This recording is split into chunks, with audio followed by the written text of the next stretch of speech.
Everyone, welcome back to my another mini blog. সকালবেলা breakfast complete করে বাইরে গিয়ে দেখি বেশ সুন্দর রোদ উঠেছে।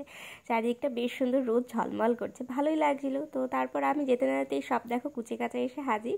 তার মধ্যে এই যে চলে এসেছে আমার এক দাদার মেয়ে আর আমার এই দুই বুনু। তো দেখো এরা দুজন কি ঝামেলা করছে, এরা সারাদিন এরকম করে। দুপুরবেলা স্নান টান কমপ্লিট করে নেওয়ার পর দেখি আমার কটা পার্সেল এসেছিলো, সেগুলো নিলাম। তারপর একটু আচার খেতে খেতে মা ডাক দেয় দুপুরের লাঞ্চের জন্য। আজকে লাঞ্চে ছিল বেগুন ভাজা, ঘি, চিকেন, চাটনি, পাঁপড়। তো বিকেলবেলা আমার ক্লাস করানো ছিল না, সেই জন্য আমি দুই বোনকে নিয়ে গেছিলাম একটু পার্কে। তো আসলে যাকে পার্কে নিয়ে সে শুধু হেঁটেই বেড়াচ্ছে আর মেন আনন্দটা এই করছে। তো তারপর আমরা বাড়ি চলে আসি। এই তো এরা সারাদিন পাকা পাকা কথা চলতেই থাকে।